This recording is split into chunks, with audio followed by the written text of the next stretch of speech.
આજે આપણે બનાવીશું એક સરળ અને એકદમ ઇન્સ્ટન્ટ રેસીપી, જેને બનાવવામાં આપણને ફક્ત 10થી 15 મિનિટનો ટાઈમ લાગે છે અને ખાવામાં આ એકદમ મલાઈ કેક જેવી લાગે છે. આમાં કોઈ કેક કે રબડી બનાવવાની ઝંઝટ નથી, ઝટપટથી બની જાય છે અને એકદમ સિમ્પલ ઇન્ગ્રેડિયન્ટ્સથી, જે આપણા ઘરમાં રૂટીનમાં અવેલેબલ હોય છે, એનાથી બનાવીશું.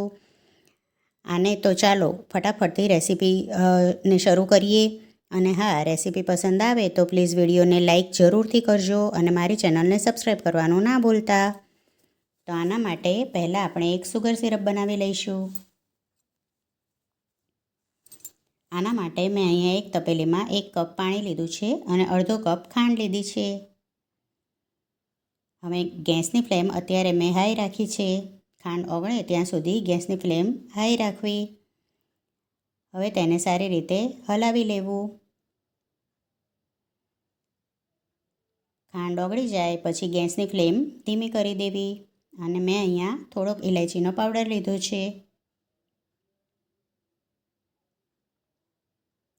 અને અહીંયા ચપટીક ફૂડ કલર નાખ્યો છે. મેં અહીંયા યલો ફૂડ કલર લીધો છે. આ બિલકુલ ઓપ્શનલ છે, જો તમને પસંદ હોય તો નાખવો. હવે ગેસની ફ્લેમ ધીમી છે. અહીંયા મેં 2 થી 3 ટીપા કેવડા વોટરના લીધા છે. આનાથી ફ્લેવર ખૂબ સરસ આવે છે. હવે આપણે ધીમા તાપે આને 4 થી 5 મિનિટ માટે થવા દઈશું. અહીંયા આપણે 1 કે 2 તારની ચાસણી નથી કરવાની, પણ મિશ્રણ થોડુંક ચીકણું લાગે ત્યાં સુધી એને થવા દેવાનું છે. હવે મિશ્રણ થઈ ગયું છે સુગર સિરપનું, તેને હું સાઈડ ઉપર રાખી દઈશ. હવે મેં અહીંયા એક વાસણમાં 500 ml દૂધ લીધું છે. એમાંથી હું થોડુંક દૂધ એક વાટકીમાં કાઢી લઈશ.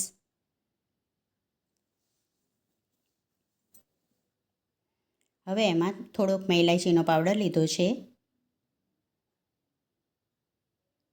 અને 3 ટેબલ સ્પૂન ખાંડ લીધી છે. થોડા કેસરના તાંતણા લીધા છે.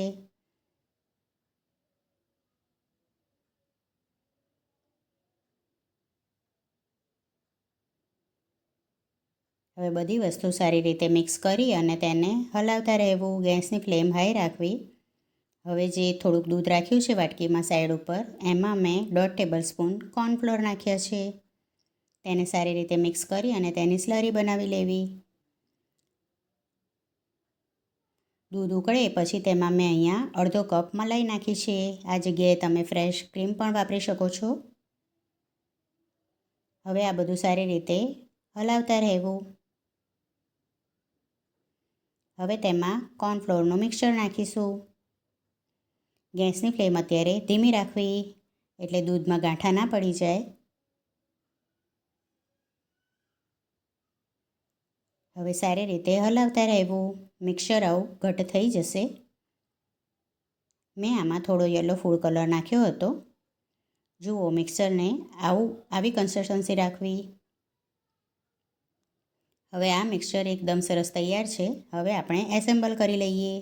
તો અહીંયા મેં બજારમાં જે રસ્ક મળે છે રેડી, એ લીધા છે. હવે હું અહીંયા પહેલાં રસ્કનું લેયર કરીશ. એની ઉપર સુગર સિરપ પાથરીશ. સારી રીતે આમાં સુગર સિરપ પાથરી દેવું. પછી એની ઉપર દૂધનું જે મિક્સચર બનાવ્યું હતું તે પાથરીશ. અહીંયા તમે 2 થી 3 લેયર કરી શકો છો. મેં અહીંયા 2 લેયર કરી છે. હવે હું અહીંયા બીજી લેયર કરીશ. સારી રીતે રસ ગોઠવી અને તેની ઉપર સુગર સિરપ પાથરવું.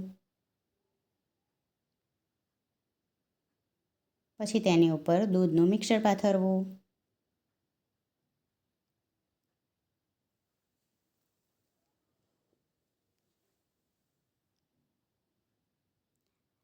આ ખાવામાં ખૂબ જ ટેસ્ટી લાગે છે. એકદમ મલાઈ કેક ખાતા હોય તેવી લાગે છે. જો આ રેસીપી એકવાર બનાવશો તો તમે મલાઈ કેક લાવવાનું ભૂલી જશો. એને સરસ રીતે પાથરી અને તેની ઉપર મેં પિસ્તાથી ડેકોરેશન કર્યું છે. તમે મનગમતા ડ્રાયફ્રૂટથી ડેકોરેશન કરી શકો છો. આ રેડી થઈ જાય પછી એને 2 કલાક ફ્રીજમાં ઠંડુ થવા દેવું.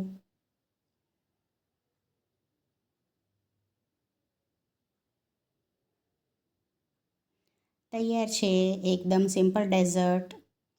આવજો.